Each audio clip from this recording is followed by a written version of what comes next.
મિત્રો આપણે last time 7.4 સુધી વાત કરી હતી. આજે આપણે 7.5 વાત કરીએ. 7.5 એ માત્ર સમજૂતીનો પ્રશ્ન છે, એમસીક્યુ તરીકે પૂછાયેલો ક્વેશ્ચન છે નીટ લેવલે. તો એને આપણે સમજવાનો પ્રયત્ન કરીએ. અહીં શું આપેલું છે જુઓ. તો આ આકૃતિ છે, આકૃતિમાં એક બલ્બ આપેલો છે, એની સાથે એક ઇન્ડક્ટર જોડેલું છે, મીન્સ ગૂંચડું જોડેલું છે. આપણે જે વ્યવહારમાં આપણી જે ટ્યુબલાઇટ હોય ઘરે, તો એમાં જે ચોક હોય, અત્યારે તો આવતા નથી, જૂની ટ્યુબલાઇટ તો હશે એમાં, તો એ આ ચોક છે, કળ છે, અને અહીંયા એસી ઉદ્ગમ તમને જોડેલું છે. વાત શું કરી છે અહીંયા કે કળ બંધ કર્યા પછી, એટલે સ્વિચ ઓન કરીએ આપણે, થોડા સમય બાદ ઇન્ડક્ટરના અંદરના વિસ્તારમાં, એટલે આની અંદર ગર્ભ વિસ્તારમાં લોખંડનો સળિયો દાખલ કરવામાં આવતો પ્રકાશીય બલ્બની પ્રકાશીયતા વધશે, ઘટશે કે કોઈ જ ફેરફાર નહીં થાય. તમારો જવાબ યોગ્ય કારણ સહિત આપો.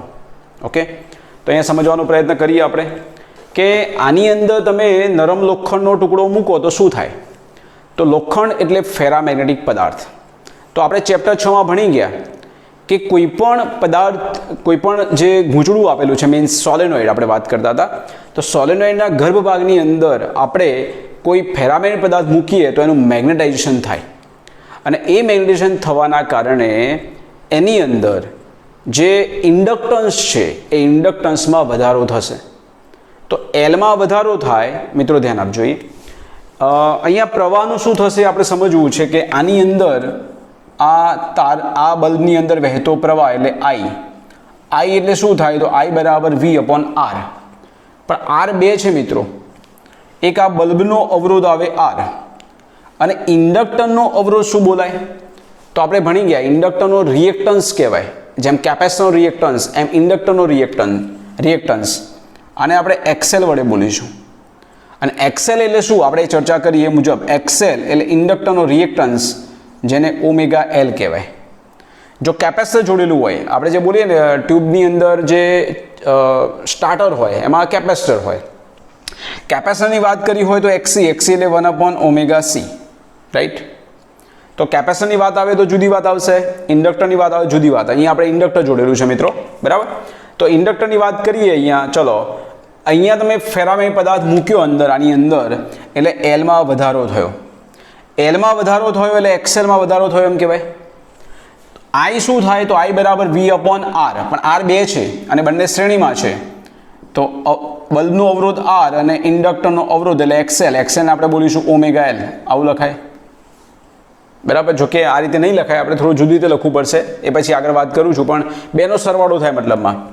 તો તમે જુઓ નીચે એલમાં વધારો થયો, પેલું મૂક્યું એટલે લોખંડ, એલમાં વધારો થયો એટલે પરિણામી અવરોધ વધ્યો.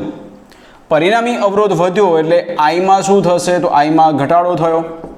આઈમાં ઘટાડો થયો મીન્સ બલ્બ છે એની અંદર પ્રવાહમાં ઘટાડો થયો, એટલે બલ્બ ઓછો પ્રકાશિત જોવા મળશે. મીન્સ બલ્બની પ્રકાશીય જે તીવ્રતા છે એમાં ઘટાડો થશે. સમજ પડી ગઈ? આવો પ્રશ્ન અહીંયા પૂછેલો છે, એમસીક્યુનો ક્વેશ્ચન છે. ચલો એના પછી આપણે નેક્સ્ટ ક્વેશ્ચનની વાત કરીએ.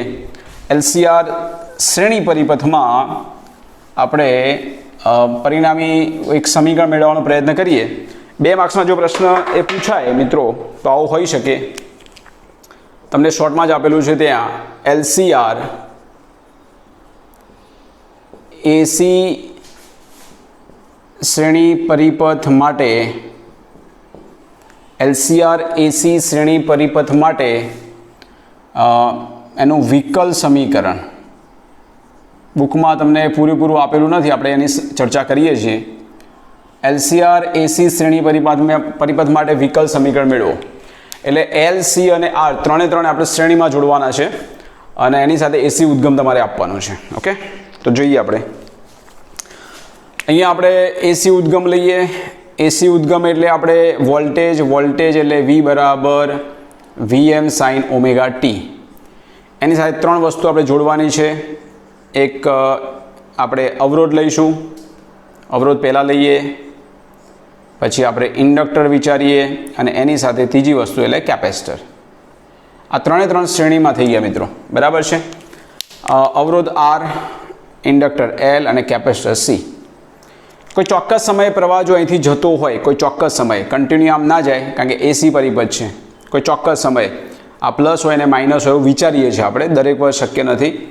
તો આ પ્લસ છે, આ માઇનસ છે, આ પ્લસ માઇનસ પ્લસ માઇનસ. અવરોધના બે છેડા વચ્ચે જે વોલ્ટેજ મળે મિત્રો, આ બે છેડા વચ્ચે જે વોલ્ટેજ મળે એને VL કહેવાય, બરાબર છે. ઇન્ડક્ટરના બે છેડા વચ્ચે જે વોલ્ટેજ મળે એને VL કહેવાય, અને કેપેસિટરના બે છેડા વચ્ચે જે વોલ્ટેજ મળે એને VC કહેવાય. અને આ ત્રણનો સરવાળો થાય, અવરોધના બે છેડા વચ્ચે એટલે VR, ઇન્ડક્ટરમાં VL અને કેપેસિટરમાં VC. આ ત્રણેયનો સરવાળો થાય, શ્રેણીમાં છે એટલે ત્રણેયનો સરવાળો થાય એટલે કુલ વોલ્ટેજ V થાય, બરાબર છે. બહુ સિમ્પલ છે. આપણે જાણીએ છીએ, અહીંયા જુઓ આકૃતિ પરથી આપણે વિચારીએ પહેલાં તો L, C તથા R ને શ્રેણીમાં AC પરિપથ સાથે જોડતો, AC ઉદ્ગમ સાથે જોડતો, ઉદ્ગમ આપણે AC છે, AC ઉદ્ગમ સાથે જોડતો કુલ વોલ્ટેજ એટલે કે VR વત્તા VL વત્તા VC is equal to V, અને V નો મતલબ છે VM sin ઓમેગા t. હવે મિત્રો VR એટલે શું થાય? તો VR એટલે અવરોધના બે છેડા વચ્ચે વોલ્ટેજ, અવરોધના બે છેડા વચ્ચે વોલ્ટેજ એટલે VR બરાબર તમે શું બોલશો? તો V બરાબર I ઇન્ટુ R. અવરોધના બે છેડા વચ્ચે વોલ્ટેજ એટલે I ઇન્ટુ R. ચલો VL એટલે તમે ભણી ગયા છો, VR વત્તા VL વત્તા VC. VL એટલે આપણે આગલા ચેપ્ટરમાં જોયું કે L ઇન્ટુ di/dt કાં તો N ઇન્ટુ d∅dt. ઇન્ડક્ટરના બે છેડા વચ્ચે વોલ્ટેજ એપ્સિલોન બરાબર L ઇન્ટુ di/dt, માઇનસ લખતા પ્લસ લખવાનું અહીંયા. ચલો VC એટલે કેપેસિટરના બે છેડા વચ્ચે વોલ્ટેજ એટલે Q/C. આ બધી જ વસ્તુ આપણે ભણી ગયા. જુઓ V બરાબર IR, ઇન્ડક્ટર એટલે L ઇન્ટુ di/dt અને VC એટલે Q/C, અને V એટલે VM sin ઓમેગા t. આવું લખી શકાય. આપણે વિકલ સમીકરણ તારવવું છે. વિકલ સમીકરણ એટલે ક્યુના ફોર્મમાં આપણે લાવવાનો પ્રયત્ન કરવો છે. એક કામ કરીએ, અહીંયા ઉપરોક્ત જે સમીકરણ છે મિત્રો, સમીકરણ 1માં આપણે આ સમીકરણનો ઉપયોગ કરીએ. I બરાબર dq/dt લેતો, I નો કન્વર્ટ કરીએ dq/dt. I ની જગ્યાએ dq/dt મૂકશો તો di/dt શું થશે? તથા di/dt, અહીંયા di/dt પણ છે.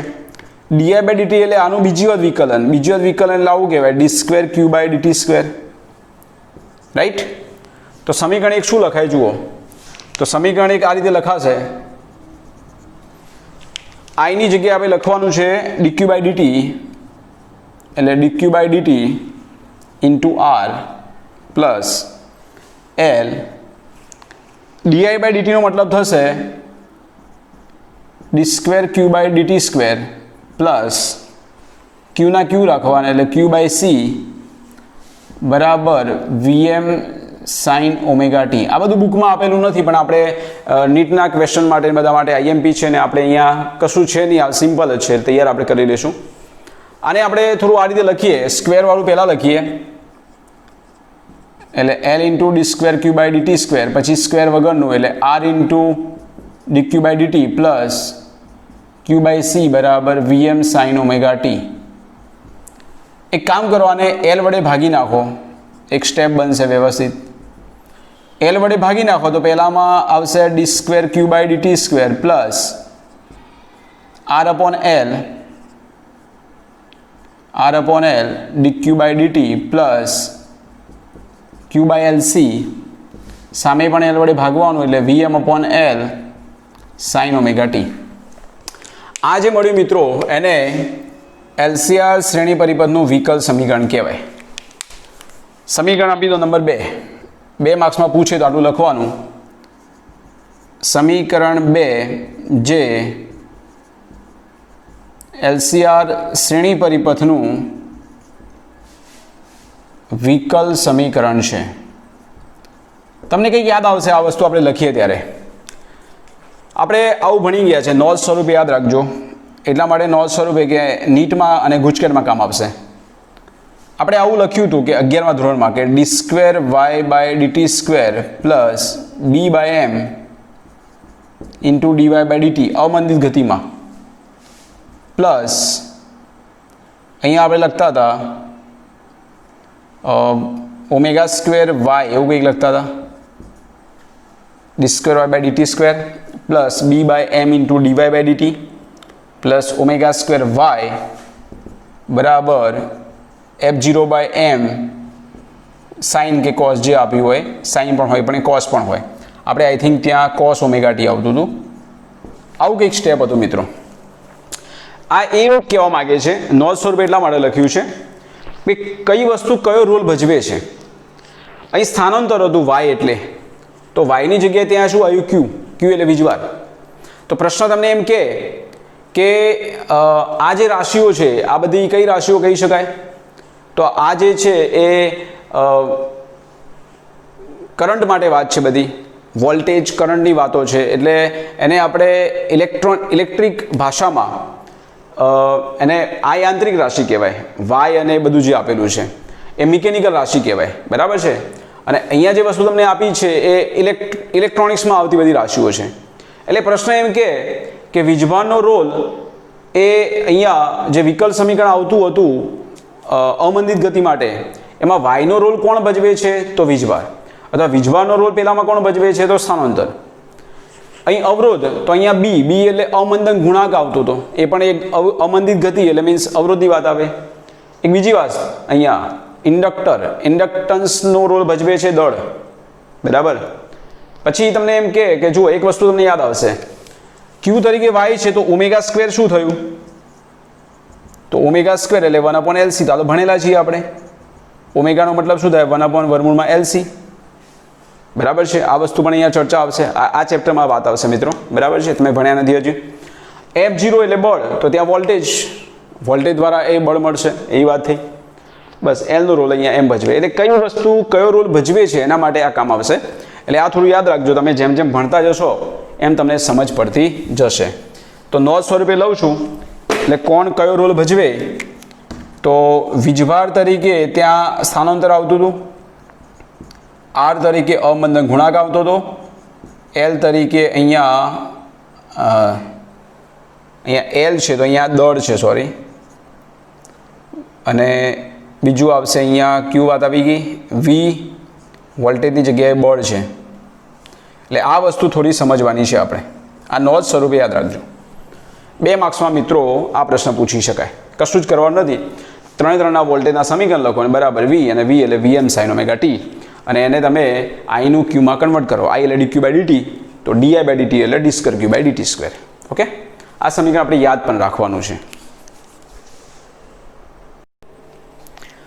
ફેઝર ડાયાગ્રામ દ્વારા LCR AC શ્રેણી પરિબળનો ઉકેલ. પહેલાં તો તમને એમ થતું હોય ફેઝર વળી શું, તો મેં તમને પહેલાં જ વાત કરી હતી કે એસી પરિપથ અથવા એસી કરંટને સમજવો બહુ મુશ્કેલ છે.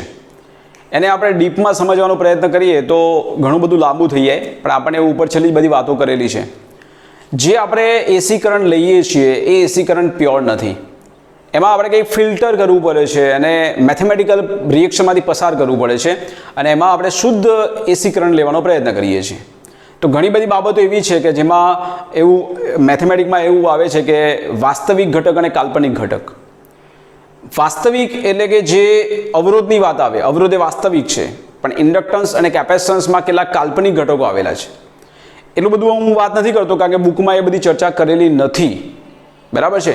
એટલે કાલ્પનિક ઘટકને નાબૂદ કરી અને એને ફિલ્ટર પરિપથ કરવું, એલ અને સીમાં એનું ફિલ્ટર કરવું, એ વસ્તુ આપણે ફેઝર કહી શકાય. આમ તો ફેઝરનો મતલબ એટલે ગુજરાતી શબ્દ જોવા જઈએ તો ઘૂમતો સદીશ કહેવાય, ગરબે ઘૂમતો સદીશ, બરાબર છે. એ ઘૂમતો એને સીધો કરવાની વાત છે, મતલબમાં એમાંથી કંઈક ફિલ્ટર કરવાની વાત છે, બરાબર છે. એટલી સમજ નહીં પડે તો ચિંતા ના કરતા, મેથેમેટિક્સ તો સમજ પડી જશે, બરાબર. તો મિત્રો વાસ્તવિક જે આવશે એ અવરોધ સાથે સંકળાયેલી વાત આવશે, અને જે કાલ્પનિક વસ્તુ છે એ એલ અને સી સાથે આવશે, બરાબર છે. તો અહીંયા 2 રીતે આપણે ફેઝર ડાયાગ્રામ આમ તો 3 રીતે દર્શાવી શકાય, વીના સ્વરૂપમાં, આઈના સ્વરૂપમાં, અને ત્રીજી વાત કરું તો એ અવરોધના સ્વરૂપમાં, બરાબર છે. શ્રેણી પરિબળ છે મિત્રો, એટલે કોનું વિભાજન થાય, વોલ્ટેજનું. એટલે ખાસ કરીને આપણે શ્રેણી પરિબળ છે તો વોલ્ટેજની વાત કરીશું, અને બીજું અવરોધના સ્વરૂપમાં વાત કરીશું. 3 પ્રકારના અવરોધ છે અહીંયા, એને રિએક્ટન્સ શબ્દ વાપરીશું અને સંયુક્ત જ્યારે આવશે ત્યારે ઇમ્પેડન્સ શબ્દ વાપરીશું. અવરોધનો અવરોધ એટલે આર, ઇન્ડક્ટરનો અવરોધ મીન્સ રિએક્ટન્સ એટલે એક્સએલ, જેને ઓમેગા એલ વડે દર્શાવ્યું આપણે. હું ઇન્ડક્ટર બોલું એટલે ઇન્ડક્ટરનો રિએક્ટન્સ એટલે ઓમેગા એલ, કેપેસિટરનો રિએક્ટન્સ એટલે એક્સસી, એનો મતલબ છે 1/ωc, અને અવરોધનો રિએક્ટન્સ એટલે આર. આ ત્રણનું કોમ્બિનેશન કરીશું તો એને બોલીશું આપણે ઝેડ, માનકમાં લઈએ તો, અને આમ લો તો ઝેડ, ઇમ્પેડન્સ બોલીશું આપણે. ત્રણનું કોમ્બિનેશન જે આવશે એનો મતલબ થશે ઇમ્પેડન્સ. ઓકે, તો વાસ્તવિક અને કાલ્પનિક સ્વરૂપમાં કેવી રીતે દર્શાવી શકાય? તો ફર્સ્ટ ઓફ ઓલ હું પહેલાં વોલ્ટેજની વાત કરું, કારણ કે અહીંયા આપણે શ્રેણી પરિપથ છે. તો શ્રેણી પરિપથમાં આર, એલ અને સીને કેવી રીતે દર્શાવાય, તો આ મિત્રો આ રીતે લઈશું આપણે. બુકમાં થોડું જુદી રીતે આપેલું છે, હું અહીંયા તમને જુદી રીતે સમજાવવાનો પ્રયત્ન કરીશ. આ જે છે એ વાસ્તવિક અક્ષ છે, આ વાસ્તવિક અક્ષ, બરાબર છે, યાદ રાખજો. આ જે છે એ વાસ્તવિક અક્ષ અને આ જે વાય અક્ષ છે એ કાલ્પનિક અક્ષ છે, બરાબર છે. વાસ્તવિક અક્ષ પર આવેલું છે અવરોધ. આપણે જ્યારે એમ બોલીએ કે એકલો અવરોધ આવેલો હોય તો વોલ્ટેજ ને પ્રવાહ કેવી રીતે હોય, તો વોલ્ટેજ ને પ્રવાહ એક સાથે હોય, એટલે વી અને આઈ બંને એક સાથે, બરાબર. માત્ર ઇન્ડક્ટર આવેલું હોય, અહીંયા વોલ્ટેજની વાત કરું છું એટલે વોલ્ટેજને દર્શાવવાનો પ્રયત્ન કરું. વોલ્ટેજનો એટલે અવરોધના વોલ્ટેજ એટલે વી ઓફ આર, શ્રેણી પરિપથ છે એટલે વોલ્ટેજ ડિવાઈડ થશે. ઇન્ડક્ટર એકલું જોડેલું હોય તો વોલ્ટેજ પ્રવાહ કરતો π/2 આગળ, તો એ વખતે એવું થશે કે પ્રવાહ અહીંયા અને વોલ્ટેજ ઇન્ડક્ટરના આગળ. તો અહીંયા આપણે જે આવશે મિત્રો એ ઇન્ડક્ટરના વોલ્ટેજ હું બોલીશ, એટલે અહીં જે આવશે ઇન્ડક્ટરના વોલ્ટેજ VL. હું એટલા કેપેસિટરની વાત કરું તો વોલ્ટેજ પાછળ હોય તો આ +π/2 હતા આગળ, તો નીચે -π/2. કેપેસિટરની વાત કરું તો કેપેસિટરના વોલ્ટેજ નીચે આવશે, બરાબર, એને આપણે બોલીશું VC. પણ એ મૂલ્ય બહુ નાનું હોય છે મિત્રો, બરાબર છે. કોની સાપેક્ષે? VL ની સાપેક્ષે VC બહુ નાના છે, એટલે મેં નીચે લખ્યા છે, અહીંયા ધ્યાન આપજો. એટલા માટે નીચે કે કેપેસિટરમાં વોલ્ટેજ પાછળ હોય, ઇન્ડક્ટરમાં વોલ્ટેજ આગળ, એટલે કડામાં આગળ, આ કડામાં પાછળ. આ રીતે વધારે આઈડિયા આવશે, બુક પ્રમાણે ખબર નહીં પડે. સમજ પડી ગઈ મિત્રો? વાસ્તવિક અક્ષ પર અવરોધની વાત કરવાની, અવરોધના વોલ્ટેજ એટલે VR, ઇન્ડક્ટરના વોલ્ટેજ એટલે વોલ્ટેજ આગળ હોય ઇન્ડક્ટર માટે, એટલે આમાં કડામાં π/2 આગળ, અને કેપેસિટરની વાત કરું તો વોલ્ટેજ પાછળ હોય એટલે -π/2, બરાબર. VC નાના લેવાના VL કરતાં. બુકમાં VC મોટા આપેલા છે, જનરલી મિત્રો VL મોટા હોય છે VC કરતાં, એટલે મેં અહીંયા એ પ્રમાણે લીધું છે, વ્યવહારિક વાત કરી છે મેં. બુકમાં VC મોટા લીધેલા છે, ચિંતા નહીં કરતા. આ ઘટક જે છે મિત્રો VC એટલો ઉપર નાબૂદ કરો, એટલે ઉપર આપણે VC જેટલો ઘટક નાબૂદ કરી લો. તો આ જે થશે શું થશે?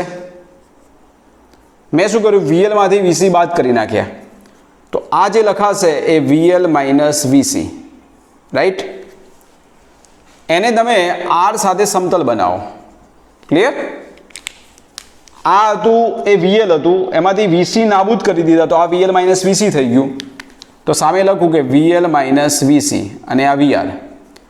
આ જે સમતલ બન્યું સદિશોના સરવાળા મુજબ, આ જે છે કડા આવશે અને φ બોલીએ આપણે, બરાબર છે. અને આ જે મિત્રો મળશે એ ટોટલ V મળશે, એટલે સંયુક્ત વોલ્ટેજ, બરાબર. સંયુક્ત વોલ્ટેજ આકૃતિ પર દેખાય છે કે આ વસ્તુ અને આ વસ્તુનો વર્ગ કરીને સરવાળો કરો એટલે V થાય, બરાબર છે.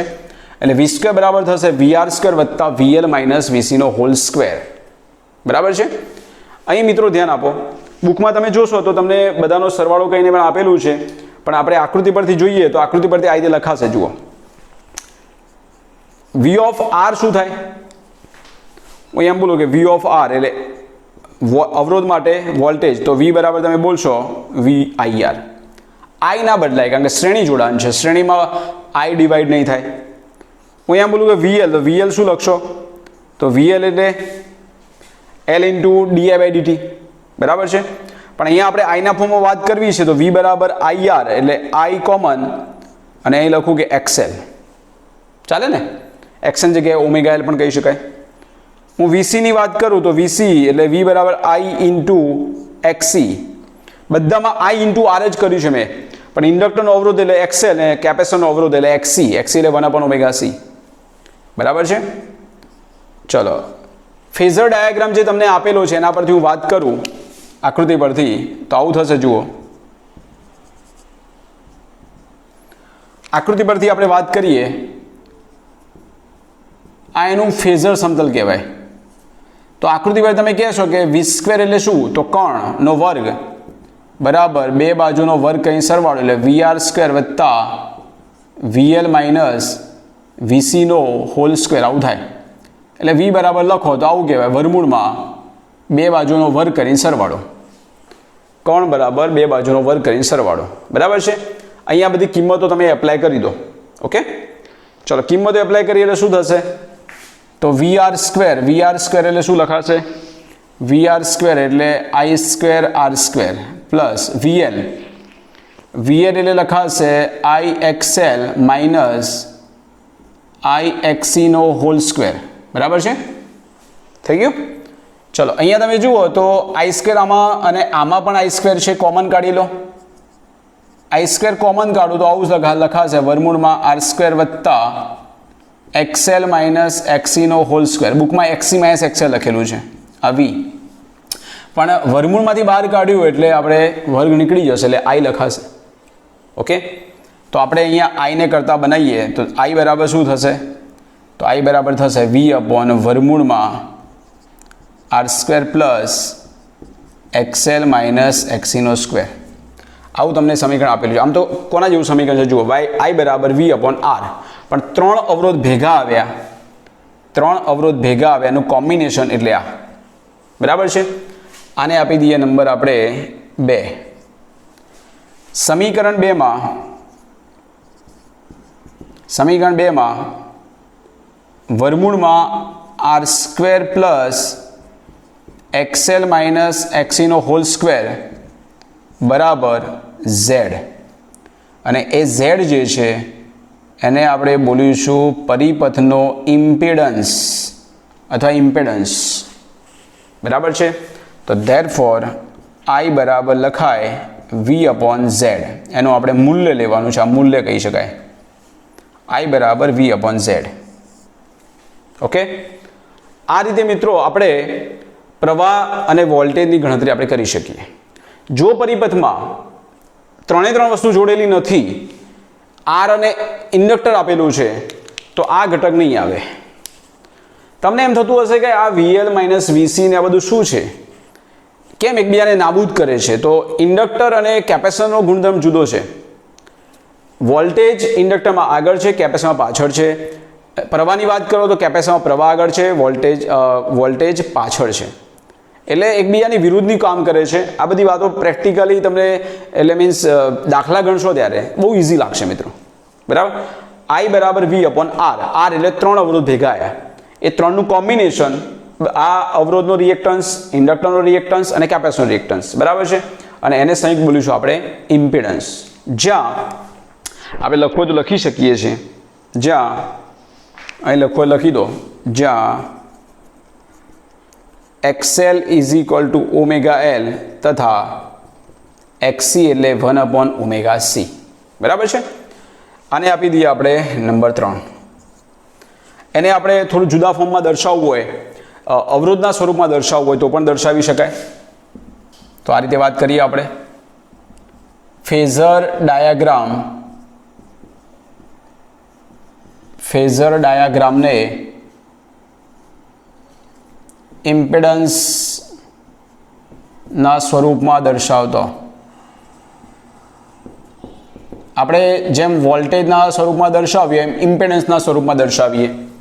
તો આને આપણે આ રીતે દર્શાવી શકીએ મિત્રો. જુઓ, આપણે જે વાત કરીએ અહીંયા અવરોધના વોલ્ટેજ લેતા તો અહીંયા અવરોધ લખો, વાસ્તવિક અક્ષ.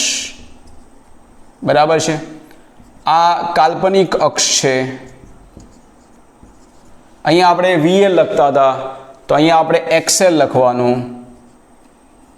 બરાબર છે. નીચે લખવાનું આપણે XC. રાઈટ. XC જેટલો ઘટક ઉપર નાબૂદ કરી લેવાનો, મેં તમને કીધું એ પ્રમાણે. તો આ જે થશે એ XL માઇનસ XC થશે. એની સાથે આપણે અવરોધ સાથે અહીંયા ઘટક દોરીએ તો આ જે બન્યો એ કળા બોલાશે ફાઈ અથવા તો ડેલ્ટા, જે બોલો એ ફાઈ બોલો કે ડેલ્ટા બોલો, બરાબર, જે નામ આપો એ. અને આ જે બનશે ઇમ્પેડન્સ Z સામેની બાજુ એટલે XL માઇનસ XC. તો આકૃતિ પરથી જુઓ, તમે લખી શકો છો. આકૃતિ પરથી આપણને Z પણ મળી જાય છે. આકૃતિ પરથી Z એટલે Z એક કોણ છે, તો વર્ગમૂળમાં બે બાજુનો વર્ગ કઈ સરવાળો એટલે R² plus XL minus XC નો સ્ક્વેર. તથા આપણે ખૂણો શોધવો હોય એટલે tan ફાઈ લઈ લો કે tan ડેલ્ટા, જે બુકમાં તમને ફાઈ કે ડેલ્ટા જે લખ્યું હોય, શું લખ્યું છે? તો આઈ થિંક ફાઈ જ લખેલું છે. tan ફાઈ સામેની બાજુ ભાગ્યા પાસેની બાજુ એટલે આવું લખાય XL minus XC upon R. એટલે ફાઈ બરાબર થશે tan inverse XL minus XC upon R. અહીંથી તમે લો તો પણ એ જ વસ્તુ મળે. tan ફાઈ શું થાય? તો tan ફાઈ એટલે VL minus VC upon VR. એના પરથી ગણતરી કરો તો પણ ચાલે અને સીધું આ રીતે લખો તો પણ ચાલે, બરાબર છે. એટલે તમારે આ અલગથી ગણવું હોય તો પણ ચાલે અને અહીંથી મૂકશો આ વસ્તુને આ રીતે સમજાવું. જુઓ, tan ફાઈ એટલે VL minus VC upon VR. તો V બરાબર તમે શું બોલી શકો? તો V બરાબર IR. ઓકે, એટલે તમે બંને રીતે દર્શાવી શકો છો. મેં તમને આ રીતે અલગ સમજાવ્યું, આ રીતે માગે તો લખી શકો છો અને આના પરથી જ ચર્ચા કરે તો એ પ્રમાણે પણ સમજાવી દો. બુકમાં તમને શું આપેલું છે જુઓ, તો બુકમાં તમને આના પરથી બતાવેલું છે તો એ પ્રમાણે પણ સમજાવી દઉં. આ મેં તમને એક એક્સ્ટ્રા મુદ્દો લીધો. આના પરથી સીધી વાત કરવી હોય, જુઓ પેલા પરથી વાત કરું, જવાબ એ જ આવશે, કોઈ ફરક નહીં પડે. જોઈ લઈએ આપણે. અહીંથી વાત કરું કે આકૃતિ પરથી જે આપણે અલગ સમજૂતી આપી એ ડાયરેક્ટલી વાત કરવી છે. દાખલા તરીકે આકૃતિ પરથી હું એમ કહું કે tan ફાઈ શું થાય? તો tan ફાઈ એટલે સામેની બાજુ ભાગ્યા પાસેની બાજુ. સામેની બાજુ એટલે VL માઇનસ VC અપોન પાસેની બાજુ એટલે VR, બરાબર છે. આપણે જે જાણીએ છીએ એ પ્રમાણે VL બરાબર શું કહેવાય? VL એટલે IXL, VC એટલે IXC અને VR એટલે I ઇન્ટુ R, બરાબર છે. આને આપણે અલગ રીતે પણ દર્શાવી શકીએ, Z દર્શાવવું હોય તો, બરાબર છે. એ પણ લખી દઉં જોડે, પછી પેલી વાત કરું. જો કદાચ તમને એમ કે આવું કે કદાચ આ પણ સમજૂતી આપી દો, અથવા Z બરાબર આવું પણ કહેવાય. જુઓ, વર્ગમૂળમાં R². XL એટલે શું? તો XL એટલે ઓમેગા L, XC એટલે 1/ωc, આવું પણ કહી શકાય. તો ધેરફોર આપણે લખ્યું કે I બરાબર શું થાય? તો V અને નીચે આવે એટલે Z, બરાબર છે. એટલે આ પણ એક વસ્તુ યાદ રાખવા જેવી છે. ચલો, આ કિંમત ત્યાં એપ્લાય કરો આની અંદર, તો આ સમીકરણ શું થશે? tan phi. tan ફાઈ એટલે VL એટલે તમે લખ્યું કે IXL, VC એટલે IXC અને VR એટલે IR. ઉપર I કોમન નીકળી જશે, નીચે પણ I છે એટલે આવું લખાશે XL minus XC upon R. આ મળ્યું tan ફાઈ. તો ફાઈ બરાબર થશે tan inverse XL minus XC upon R. આ રીતે મિત્રો આપણે ફાઈની પણ ગણતરી કરી શકીએ. આ બહુ ઇમ્પોર્ટન્ટ સમીકરણ છે, આ પણ તમે યાદ રાખજો. એમાં એક વસ્તુ બીજી એ પણ ધ્યાન રાખવાની કે નોંધ સ્વરૂપે લખી રાખું છું, જો XL ગ્રેટર દેન XC હોય તો V I કરતો કળામાં આગળ, બરાબર છે. જો XC ગ્રેટર દેન XL હોય એટલે કેપેસિટન્સ મોટું હોય તો I V કરતો કળામાં, જે આપણે બોલીએ જે કળા આપી હોય ફાઈ આગળ એમ, બરાબર, કળામાં ફાઈ એટલે જે વેલ્યુ થતી હોય એમાં π/2 ના બોલી શકાય, કારણ કે બધું ભેગું આપેલું છે. એટલે જે કળા બને XL મોટા તો વોલ્ટેજ આગળ, XC મોટા તો પ્રવાહ આગળ, બરાબર છે. IMP છે.